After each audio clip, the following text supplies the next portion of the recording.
Hello, Drunkduckers. This is Ozone Ocean, and with me are Baines and Serene. Hello. Hello. Hello. And this week we're doing the second part of the plotting or pantsing thing, which was John Celestri's idea, and this is Quackcast number 707.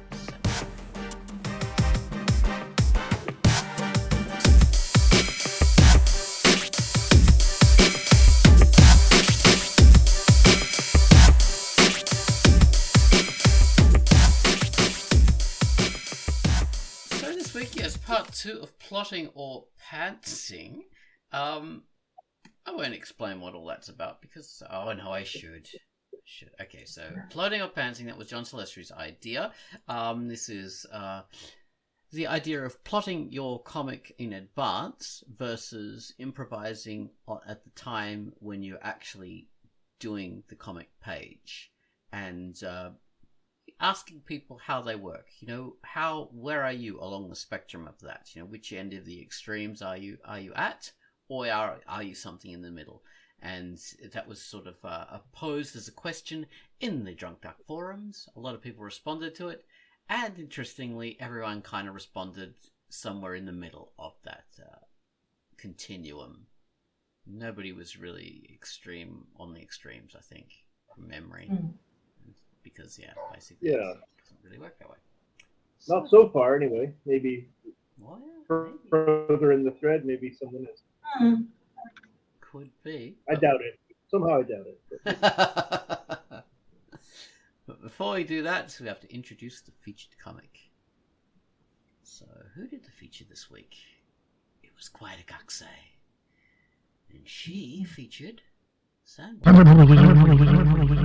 Hello, this is Quackcast, and the feature I've selected for this week is Sandbox by Inky Moondrop, and it is rated M for mature. Provost Sergeant Jeffrey Hughes is dealing with a slew of personal problems in Sandbox, Nevada. First, there is a shapeshifter lurking around with a likeness of Jeffrey. Second, Jeffrey's extra-loving wife, Miranda Hughes, MD, may like the shapeshifter more than the original. Liaison officer and bringer of good news, Shane Donovan, wants to spend a whole week giving back. Base Commander Remy Dubois is filming a documentary showcasing the loop each employee experiences on a daily basis. Full-color, traditional newspaper, 3-panel comic strip format with 6 panels on Sunday. Discover the identity of Remy Dubois's favorite animated princess and read Sandbox by Inky Moondrop, rated M. That was Quackcast talking about Sandbox, which is a comic by Inky Moondrop. She would have told you about that Sandbox, which it's an American kind of term, sandbox. In Australia, and I suppose a lot of Commonwealth countries would call it a sand pit. What do you guys call it?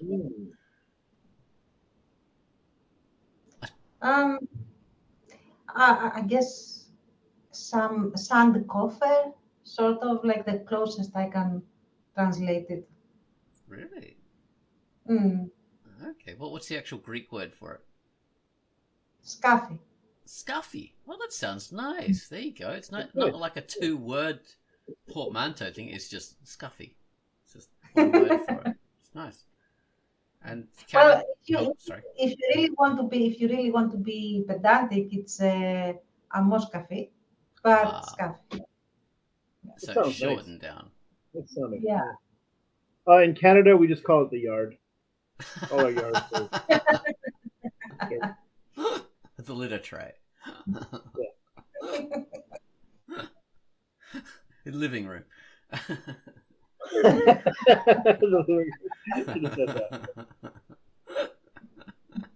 Hello, Cornelius. All right. So next up, we have the music from Garmos. He hasn't given us a theme this week because he's a busy man with a busy life.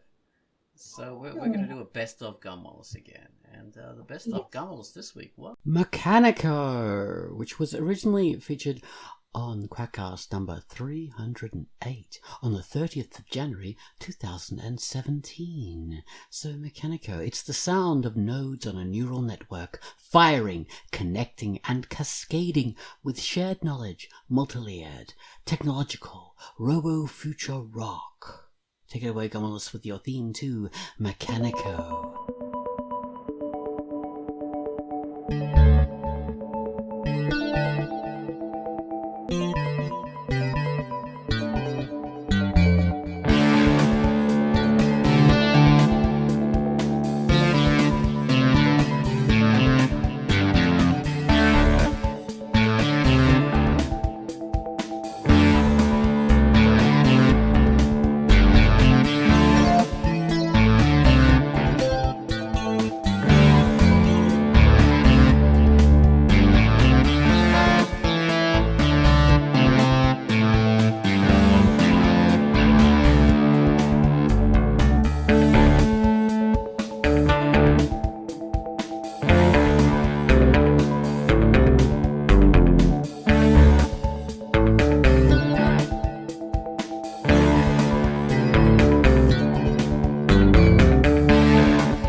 Which is a comic by Yves Kerambron, and it's rated E for everyone, and it's an amazing comic. Hasn't been updated since 2017, but it is gorgeous, so go and have a look. Okay, back to the Quackcast. That was that Best of Gumball that I told you about.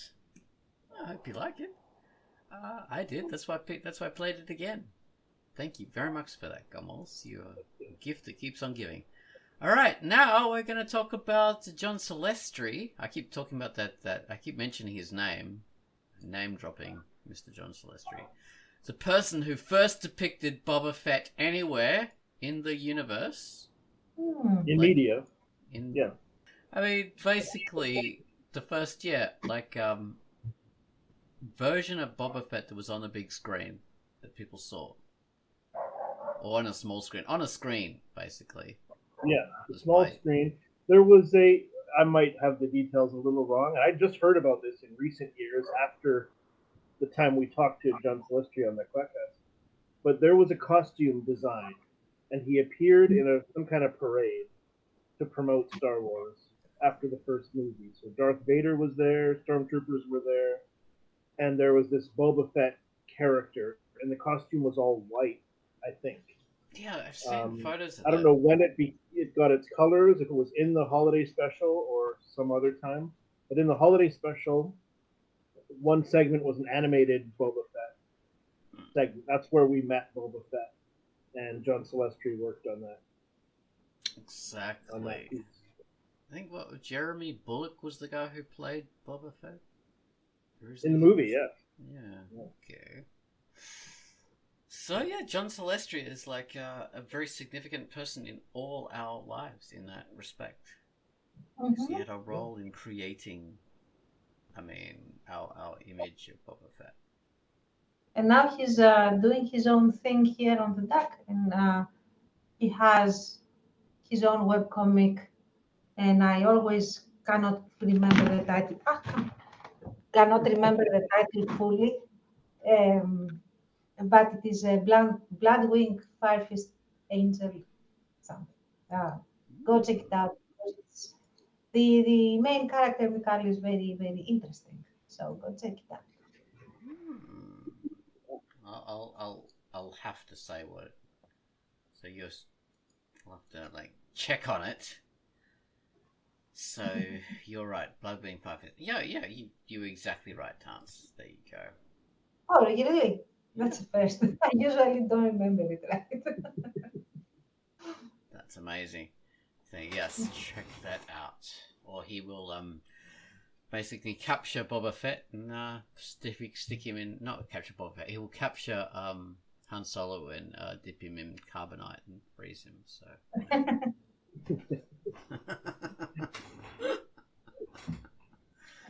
Okay. Ooh. So yeah, I think we should just jump straight into the thread and get through it. Sure. Right. So I remember where we are in the thread because I made us a link in there. We're at Marco Rossi's post from 4:16 a.m. Drunkduck time, November the 27th, 2025. Really? That was in November? Oh my god. Wow. Whew. So, yeah, I should read him. And he said there should be at least 3 Mamma Mias in the version of himself. What? So, What? Marco Rossi, in the comments on the Quackcast, he said he gives permission for 3 Mamma Mias. Oh, if we're reading as him, you can say Mamma Mia. Oh. Mamma Mia! So. that goes totally to yours. Definitely. What's the matter, you? Why you look so sad? It's not so bad. Oh, shut up your face. He says, I can't do an Italian accent. Okay, he says, I should add that I am helped in this by following structure guidelines by scripting manuals, mostly Save the Cat. Oh, Mamma Mia! In my first web comic, I first wrote down the plot as a sort of a shorter story, and then broke it in chunks, and managed to do a 100-page comics from it. But after that, I read a bunch of screenwriting manuals, some of them having beats that the shape and the structure of the story. IRC Save the Cat has 15 beats organized in 4 story blocks, confusingly called a 3-act structure. Ah, Mamma Mia. Dude. Squandering your Mamma Mia. When I didn't follow this kind of schemes, I had to plan the story in much more detail because I didn't have a clear idea of where I was going. Now, instead of following these somewhat standard steps, it is easier because I know that, e.g., I'm near the big mid-story plot twist, or at the all is lost moment. So even if I didn't plan a single scene, and in some cases I have to work out what actually happens, it is much easier to improve because I know where I am, in what direction the story should be going. Mamma Mia! There we go. Thank you, John. Marco Rossi, and I apologize for my Mario version. But that was a pleasure to do. I've never done an Italian accent before, so it was. Well, I mean, I probably have still never done an Italian accent. But Oh. it was fun to try anyway.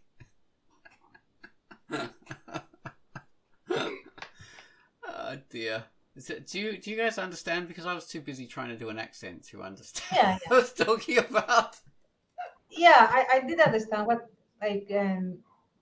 he's saying is that he organizes his plot is not so much a plot of exactly what is going to happen in the story, but what instance is going to happen in the story. So he knows that he's going to have a plot twist here, and the all is lost moment will be there, and when he gets there, either he has it already in mind or he has to improvise that moment then, so that he is faithful to the story beats.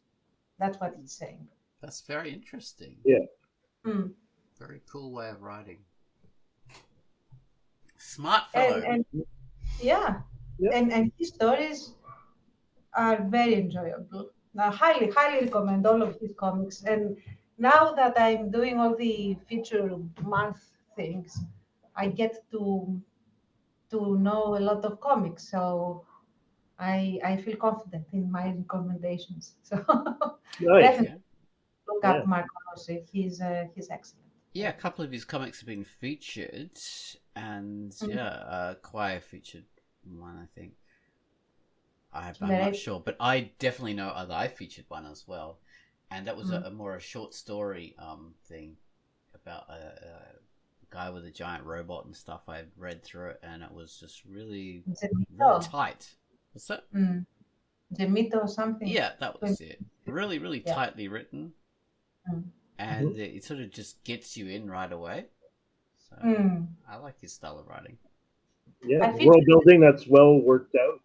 Yeah, I featured it this month on Blue Sky. Oh, there you go. That's why I remember it. Yeah. It was enjoyable. Now we have the Jagged up next. The Jagged. The Jagged. You could do the Jagged Quai. I mean, Quai? Who's this Quai? She's not here. She's an amazing person. She featured Inky Moondrop's comic, which was Sandpit. But no, Quackcast is not on this part of the Quackcast. This is Tanserine I'm talking to and calling her Quai for whatever reason. So, Tanserine. I knew you'd say that anyway. Not about the Kawaii, but about reading. Okay, so again, disclaimer, I am terrible with accents. I don't do accents. Whatever comes out of my mouth is a thing I don't claim responsibility for. So you're already doing an awesome accent every time you speak. So yeah, like... but that's like I cannot take credit for that.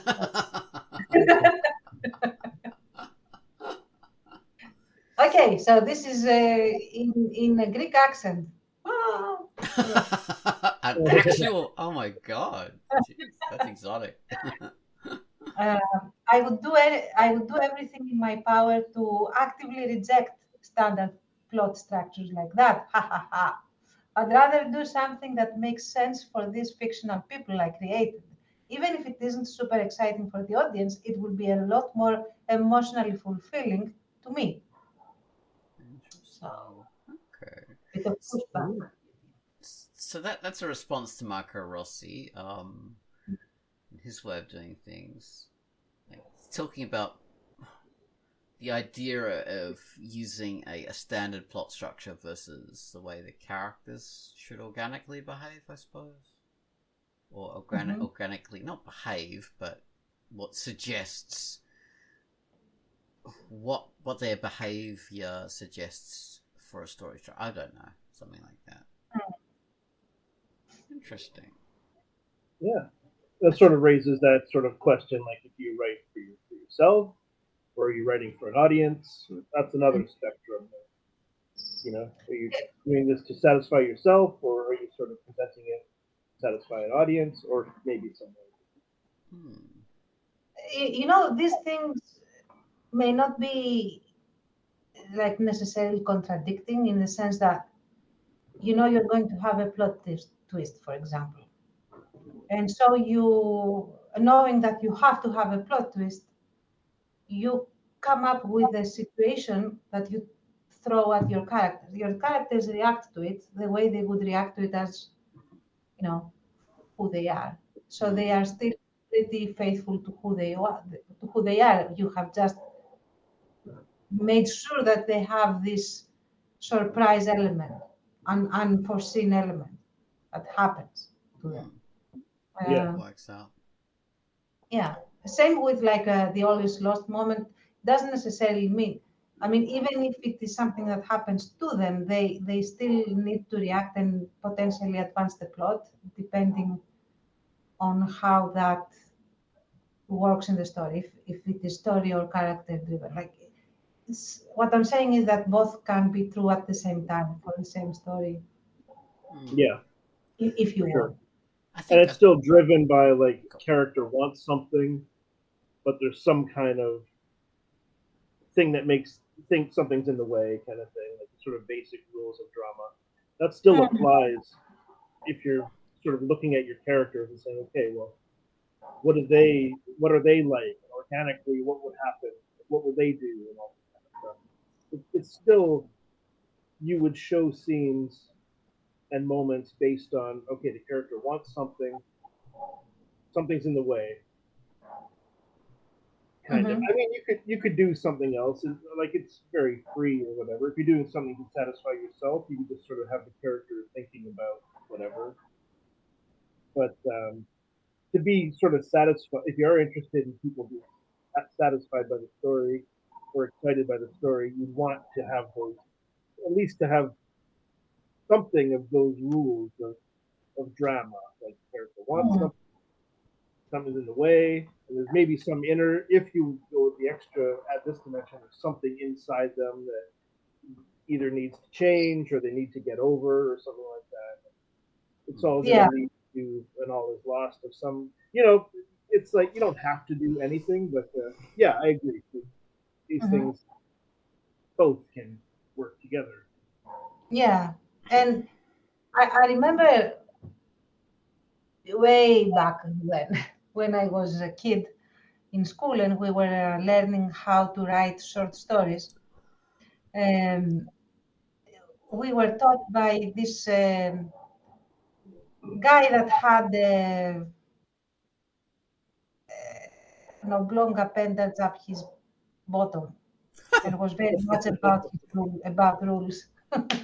Uh, Um, so anyway, he wanted the stories to have a very strict structure.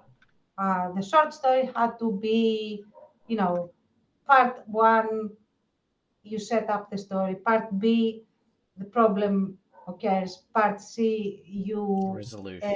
have the climax and resolution at the end, or stuff like that. And if you didn't do that, you just didn't get any points. uh, So yeah, he was a charming person. And and the thing though is that although I never liked that sort of strict list on things, it does force you to write in a more tight manner and to come up with something really quickly and really fast if you're writing a short story. It does not necessarily curb your creativity, but it forces you to channel it to certain ways and in certain trajectories. It's a fun exercise, not necessarily to do it all the time, but it is a cool exercise to, okay, now I have to be concise. How should I do this? And what kind of problem can I resolve with these characters in, this very short um, room that I have in order to do it. right. Um, yeah, and if anyone is interested, mine always ended in tragedy. That was the fastest way to resolve. Yeah. And everybody died. The end. And everybody died at the end. When I was little, the short stories that my stupid classmates would write would always be first person short stories, and they'd always Mm. end, and I was never heard from again. Oh my God. How does that work? Like, Who told the story then? what are we doing here? Yeah. No, I remember he loved it. I don't know. He felt that everyone dying was very edgy, I guess. Mm, Never caught on that I did it because that was the easiest way to resolve the story and not right. have to write, after the climax to have to write a resolution. Everyone's dead. Okay. um, and he kept reading my stuff in class. And Wow. yeah, I got good marks out of it because I was very edgy and I wasn't afraid to kill my characters. That Yeah, I you care have. very little about as a kid.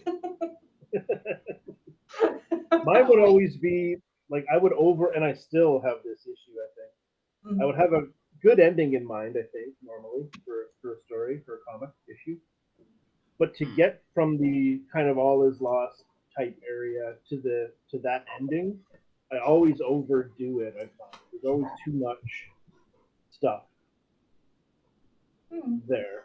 That's where the planning and the structure thing really helps me. I go over it and over it in my head, and when it works, I can manage to winnow it down to some degree, so the third act isn't so like overstuffed and too involved to get to where I want the emotion to be at the end. If that makes Oh, sense. that's a mm. good way of doing it. It's yeah, I find that a little bit tough to end stories. I always want to go put in too much stuff. Yeah. When I was little, not when I was much younger, the way I'd end the stories was typically I would go for the circular ending because I thought that was really clever. That's why I really don't like circular endings anymore because I used to do those when I was younger, and that's why I've got a bit of a thing against them. If they're done Mm. really well, then I appreciate it. But yeah, then What's the circular ending? Like you start with the end and then you show how it got there. no, you just mirror the beginning with the end. You know, oh, so we start on this like idyllic, scene or whatever, like someone sitting on a beach or something, and that's how the story happens to end. So the Mm. ending Oh, right. mirrors the beginning. That's Yeah. Right. why I sort of have like a little bit thing with that whole Star Trek, Next Generation. Right. This kind of Yeah. circular. Yeah. So I always The used to do that. bookend thing it kind of is off-putting. It's very neat, and it's very easy to think it's clever, but it's not really clever. It It can plays be. into It can be. people's expectations Yeah. and nostalgia. I don't know. I want happy endings. My stories always have happy endings now. I don't like Oh. sad endings. And yeah, I mean, I think we have enough in real life that we don't need sad endings to think. uh, Yeah. in stories. I mean, if the story is super warrants it, that it has to be a sad ending, I respect it. I don't have to like it, but I respect it. Speaking of sad endings, the ending of unhappy endings, like there's all this like kerfuffle about bloody Blade Runner, the original Blade Runner, not that stupid Mm. Ryan Gosling thing.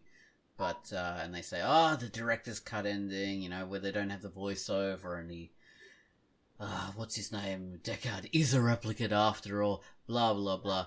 I think like be quiet. The real ending of the film is when Rucker Hauer's character dies. That's the ending. And that is perfect. Everything after that is meaningless. His lines, it's these last moments are like tears in the rain. Memories are like tears in the rain, something like that. That is, oh my god, that is the ending of that film for me. It's just Mm. perfect. So people can just be quiet about Deckard and him and it's irrelevant. Whatever. That's the ending. For me, for that particular film, I don't think it has an unhappy ending. And I haven't seen the director's cut on purpose. I don't want to be told what Descartes is or isn't, because the point is, I think, that they don't know, we don't know. And that's what makes him real in the sense that you don't know in life. You don't know when you're going to die. You don't know how you're going to end up. And they don't know either. They are just in the elevator and the elevator's doors close. And that's it. Yeah. So, Yeah. And then you stick in a little clip of footage from The Shining for the end, and they drive away. Is that movie that's like a footage from The Shining? I think I heard that somewhere. It was B-roll of him Yeah, flying over the mountains. Yeah. In the that's right. helicopter or whatever. Yeah. Stanley Kubrick just gave it to him, I think. Yeah, very clever. But yeah, that Like, yeah, speech Rucker Hauer's character was just like Effect. Oh, for sure, yeah. I mean, I do like the ending where you see kind of what happens, at least in the immediate term, with Deckard and Rachel. That they leave together, and it's too bad she won't live, but then again, he does. And yeah, about him being a replicant, I agree. Like the ambiguity is way better. That's how it should end. For me, it's just like when the rock guy hears, I can't remember his name, but when he makes that speech, Roy Batty, yeah, you're right.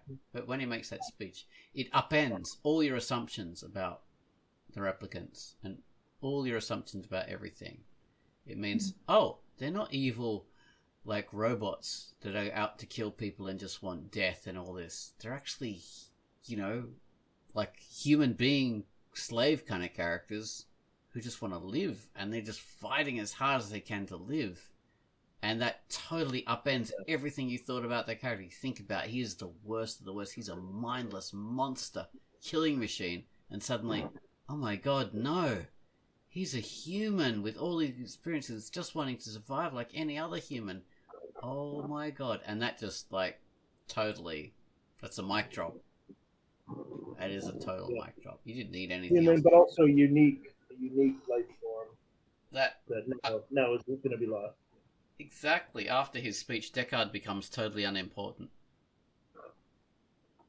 Don't care. I don't actually know that movie super well. I know just the basics, but I've seen it and stuff. But I wonder, would it work to just end there?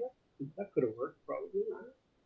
Yeah, I mean, Harrison Ford watches him die, and then they're on the roof. And it would, but it'd be really sad and kind of flat. It'd be a sad, kind of flat, super bad ending that no one would like. I don't know about that. I mean, such a classic scene. Yeah, it is. You need a little more. Need that little tag. I don't know. Who knows? But we're doing this bloody what was it? Improvisation versus plotting. Right. Speaking of that, the speech was improvised. Well, sort of, like it was rewritten. It was, and it was written by Rutger Hauer, or rewritten at least. Yeah. So he is the genius. Like Ridley Scott, Harrison Ford, piss off. Rutger is the man. It's a collaborative, like these things are made at the script stage and in the production stage with actors and directors, and then again in the editing stage. These things are kind of written in multiple stages, and it can change things a lot. Star Wars, famously, very boring edit, the original. It was kind of saved in the editing by Marsha Lucas and that other dude. Yeah, very, very true. And, okay, let's get back to the thread. Bravo 1102. Respond to Marco Rossi and the Jagged. Baines, you have the honors. Okay. Yeah, he's responding to the Marco Rossi Jagged. As we've been doing for like half an hour now. Civil War. The feud. He says, some require structure. No matter how fake it may feel to others, some need it and find it comforting. I like to let the story unroll or unravel by itself organically. I ain't got no idea what I'm doing. To take me, I'm doing. Do take me, O Muse, where thou wilt. I ain't got no idea what I'm doing. Do take me, O Muse, where thou wilt. Oh, there we go. So he's mixing up his vernacular there. I ain't got no idea what I'm doing. Take me, O mules, where thou will. Was that one? No, it's Old English. Well, Shakespeare sort of thing. No, I mean the accent. Yeah, sort of doing in English, a British thing. Take me, O mules, where thou will. Alas, alack, for I am bereft.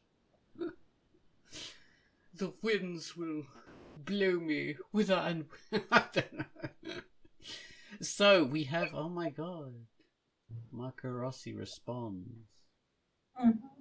So Marco Rossi responds both to the Jagged and to Bravo, and he says, well, I am sure each person's head works differently, so what is good and practical for me could be a horrible and a useless burden for others. That said, the structure is not about the plot, it is about the pacing.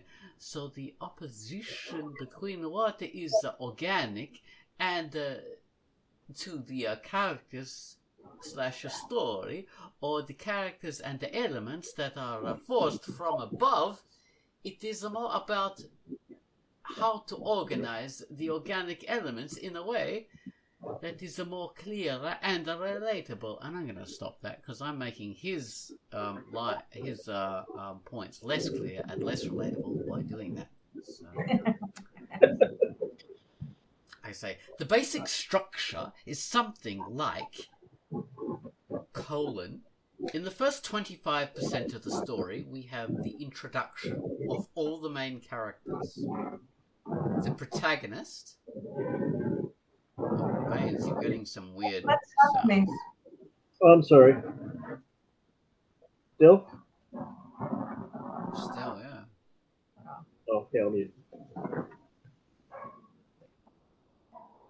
That's weird. Okay, so the structure is something like, in the first 25% of the story, we have the introduction of all the main characters, the protagonist's main problems, and the desires. Colon. In the following 25%, our protagonist interacts with the world according to said problems slash desires. Then, there is the big discover plot twist in the middle that explodes the protagonist's problem.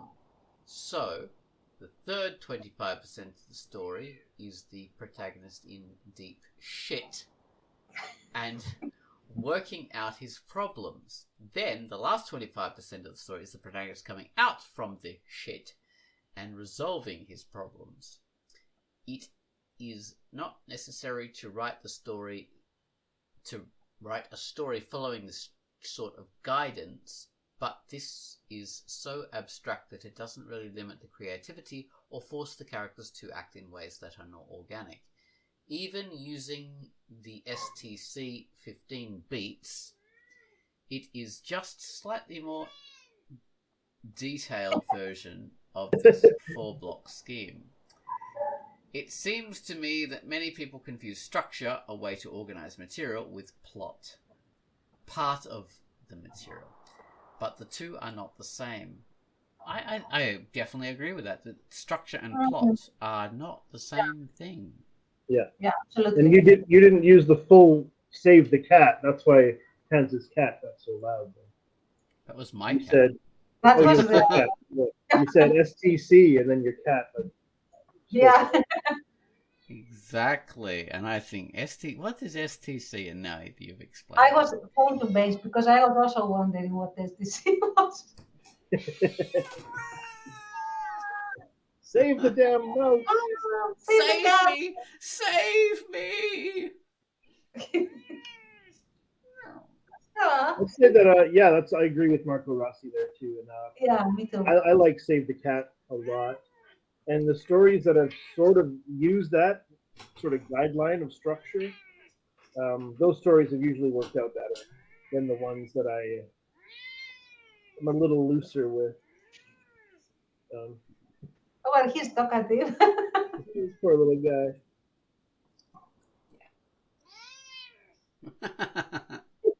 Well, is he hungry? I don't know. He's been fed.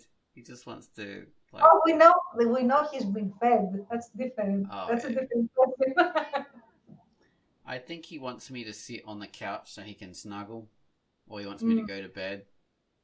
Right. So he has these, he has his own plot structure that he has to work towards. His own story structure, which involves me lying down so he can jump on top of me.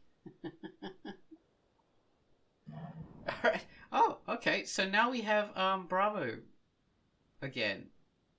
So who wants to do Bravo? I think it's my turn, isn't it? Yes. Okay. So, I have studied and taught literature and film. I know about story structure versus plot, but part of that study was creative writing and how to throw structure out the window and let the narrative move you. Also, studied film, which is how I can explain every panel in terms of mise en scène and go on for days on narrative structure through the camera lens. Instead, I say I'm a hack and certainly incapable of such skill because I know no one would ever believe it. Come on. Or of a person who creates the crap I do. His Oh words. God. His words, not mine. Okay. I am only speaking for myself and comparing myself to others, not preach some structure that I feel is best left to academics so I can get on to the next action sequence and figure out how to get the next character topless. After all, every 25% somewhere around the 12 to 15% there better be an action sequence or 50% of the audience will tune out and show it. Okay. All right. XD, he says at the end. Yeah, that's sneaking. I always picture it as like squinting and a huge grin. I use that a lot. It's mostly like a It's a very anime face. Okay. So there's a bit of a disagreement there, but you know, you can have alternative structures, basically. Yeah, you know what? The thing is, the approach is not really all that different. It's just how everyone organizes it in their mind and how they feel comfortable doing what they're doing.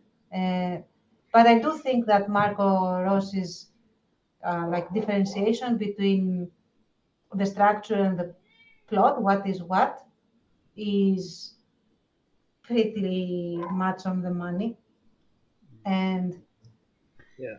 whether you do it consciously or subconsciously by letting it unravel, you are still doing it. So True. Sorry, I was just watching Demos in your background there. He was what's he he was doing? plotting something. Oh, He was gonna jump on that. Oh, there he goes. He oh, wants to get on top of that desk. oh, he wants the ornament. Feel me. One sec. We've got cats all over the place in this Quackcast. Cats doing things. He now has targeted this random Christmas ornament that Yeah. is on the coffee table there, and I have to make it disappear somehow, I guess. There you go. He's always been like that. I remember watching him in the background years ago, attacking a Christmas tree or something. Yeah. Sneakily. All right, let's make the ornament disappear just a second. He has plans. Next up we have Cascade. Are you still getting interference? No? No. Okay. So would you Cascade. like to do Cascade? Yeah. Cascade. I'm a weird mix of both. I have different story points that are set in my head, but with my comic being a slice of life, I'm completely open to changing things as I go. I plan by chapter, with each of them having a big goal that I want to get across. Goals can't change, but everything else around that can. My problem is I tend to get stuck on finding better ideas if I'm not happy with the ones I have, and end up getting sucked into an endless loop of rewriting scenes. Mhm. Not fun. LOL. So, if you're a perfectionist like me, I do not recommend doing things this way at all. If you be like me, kids out there, Cascade says. Don't be like me, although I'm awesome and I create awesome work. Yeah, exactly. He does. Like Withdrawn is a good comic. Beautiful. Yeah. Yes. Highly recommend Cascade. Well, that was good. We broke away from the responses to Macrossian structure. I think when I've actually like plotted something to a structure, it works better than if I don't. Because it's a really easy way to do things. Because people like that kind of structure. It does. I mean, that's the reason it's done that way. I think usually is that it appeals to readers and audiences and stuff. Yeah. And you should never be caught up thinking you have to do it always in the same structure. You know, you always need the all is lost followed by, the resolution, because you can mix that up. The structure is doesn't have to be always in the same form, and I think we've said that before.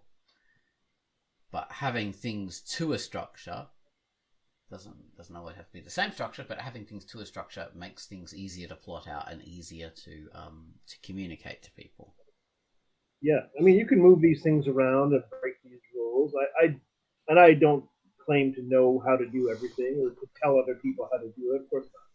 But to understand when you're following sort of a structure and when you're breaking it, that's handy. Exactly. You kind of know what you're doing.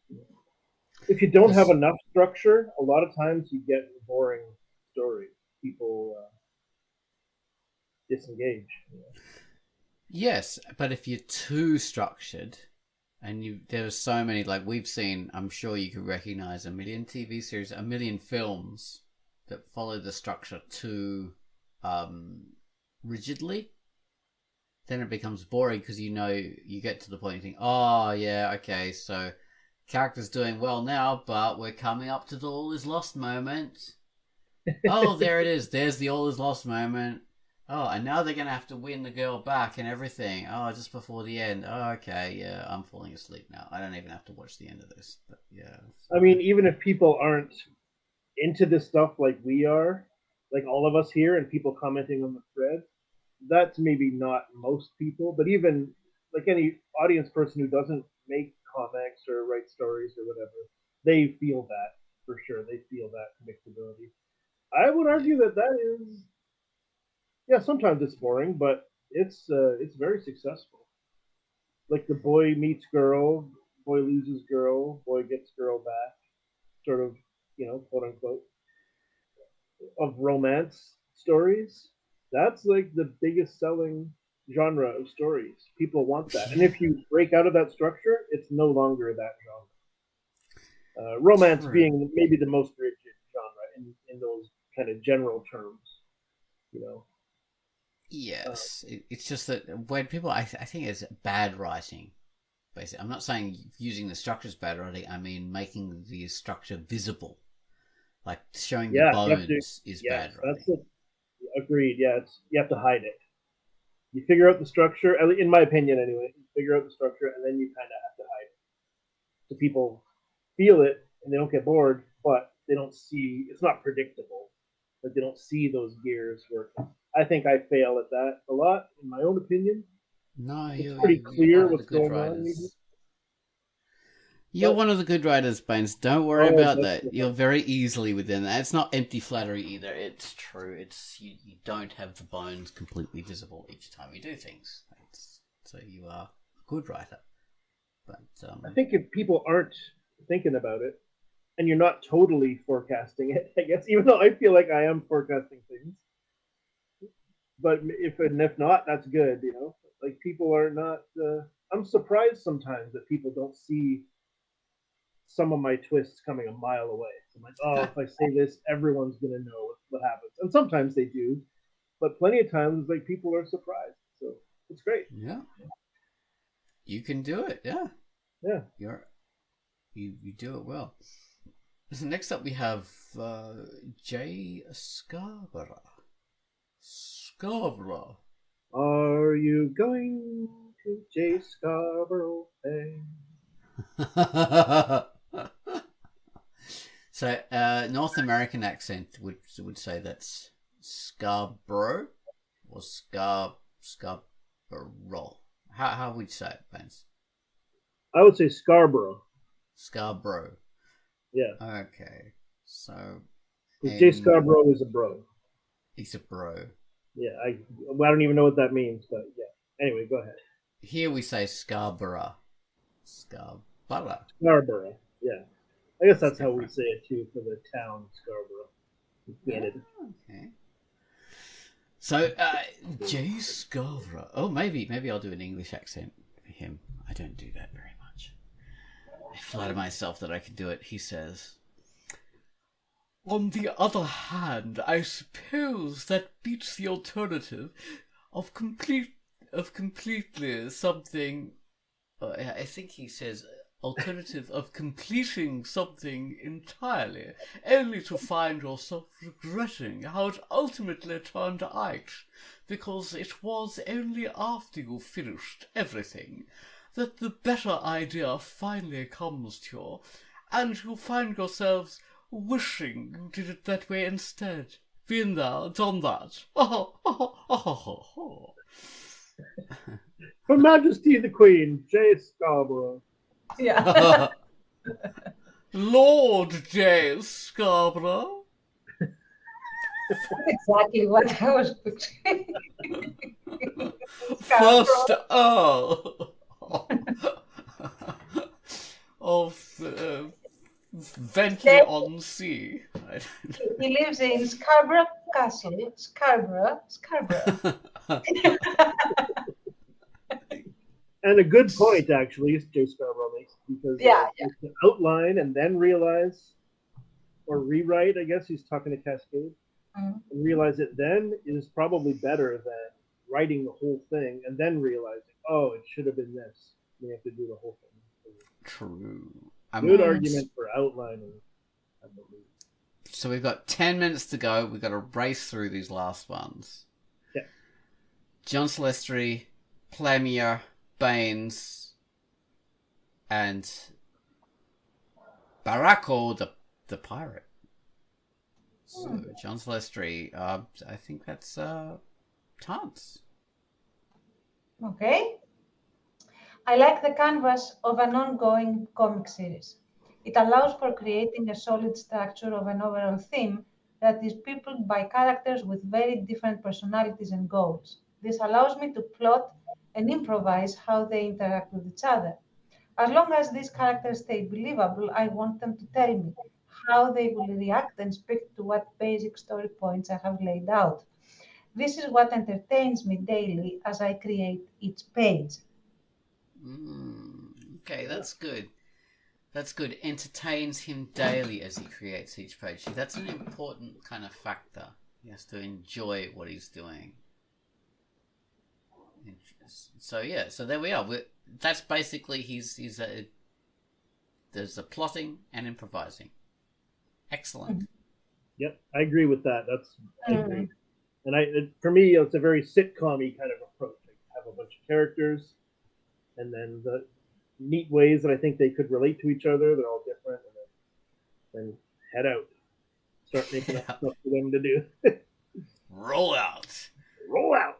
Roll the boat. So next up we have Plamier. So, Baines.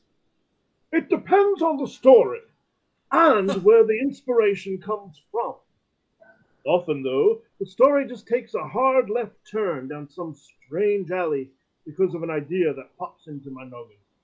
What accent was I? Was I doing every accent? I don't know what I was. You're doing an upper class American accent? Sort of an Englishy. It seemed to morph as it went. Even a short post like that, I couldn't settle on. Yeah. That's interesting. Good. I took the hard left turn. It ties into his post. That's why I did it.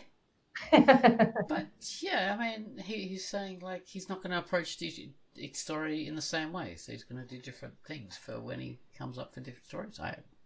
I go for that. Now we have this little fellow called Banez. So I'll do him. So he says, like others here, I figure out the story ahead of time. My comics are all shorter stories, like individual comic issues featuring the same characters, so I have a story outline. When I break it up into pages, I figure out how much of the story will fit on each page, and that's when I figure out the panels, layouts, and dialogue. So I'm writing, rewriting, and moving things around according to how much stuff will comfortably fit on the page, story-wise. That's where the improv comes in. I don't write any dialogue until I get to this point. So that's the improv part, deciding what everyone says in the scene, and this might change the details of what comes later on in the story, but usually it doesn't change the general idea of the story. Finally, I do rough sketches of the panels and move everything around again to make it all fit, and maybe do final edits and adjustments. Drawing the panels or rendering in 3D is the last thing I do, well, other than final adjusting and shading, lighting, or effects. So, wise words from our southern gentleman. That's a classy dude. Wow, I had no idea. Very classy dude. I don't know where he comes from, but you know, it's an accent. We'll see. Very, I don't know why, I'm probably completely off the mark, but very Crocodile Dundee. I wasn't trying to be Crocodile Dundee, no. I was trying to be an American accent. Crocodile Dundee's American, like, rancher dude, maybe, I don't know. Maybe. I love that accent. I'm just gonna talk like that now forever. That's gonna be my accent. Oh, don't do that, please. Yeah. I'm just gonna do that permanently now. So, Baracco the pirate. Chance. All right. Yeah. With my current comic, The Eye of Virus, I definitely pants a lot of the early chapters, and I thoroughly regret it. There's far too many Chekhov's guns in the story now, and I've been trying to plot out where and when I use them and fix the story in the future. I figured you do my main character rise. I don't know. I'm sorry. Being MC mostly, I Rise. mean, yeah, Go on, sorry. being mostly a self-insert, I'd simply have it as a kind of fictional, kind of not biography of sorts.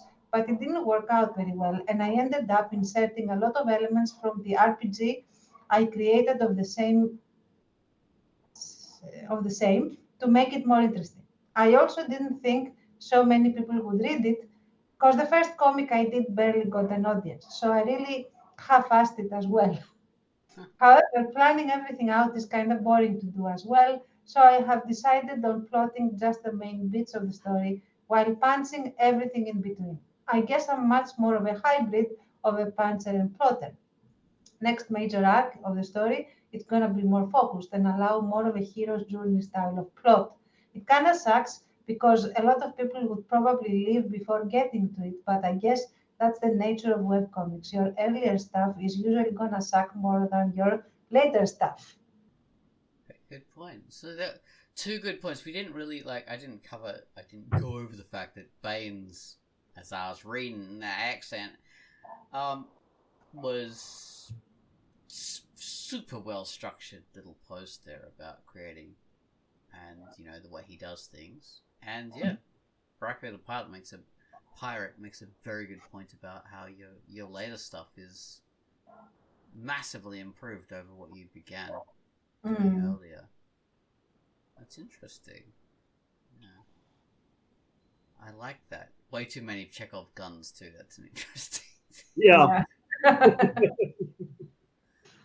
Well, careful about that. Yeah, it's commendable that he intends to use them though. So Basically, an arsenal of Chekhov's guns. Chekhov's arsenal. Oh dear. I love it. So, yeah, we had some amazing responses to the whole thread that Mr. John Celestri started. Mm-hmm. Yeah. Interesting topic. Very interesting topic. I love having something that's a big kind of community participation thing. So that's cool. So thank you, John. Thank you. And there we are. We've come to the end of our Quackcast. Quackcast number 770. Wow. Amazing. It's epic. Part 2 of plotting, or pantsing. Okay. So what are we up to next week? What, we're gonna plot it? Plot it. Yeah, we are plotting. So next week comes out on the 23rd, which is 2 days before Christmas. So we'll have to do a Christmas cast, basically. There we are. All right. Oh, Great. oh. Indeed. Exactly. Father Christmas will be coming for you all. That's Or Santa. that sounds like a pause. He's coming for you all. Coming for you all. Yeah. Okay. Well, have you guys done your Christmas shopping yet? Do you do Christmas shopping? No, not at all. I started trying, and it's very difficult Yeah. to figure out. I hate Christmas shopping. I'm gonna do it. Yeah. Oh well. Okay. Thanks for listening to 770. We'll be back again next week with the Christmas cast, 771. Bye-bye. Bye. Bye.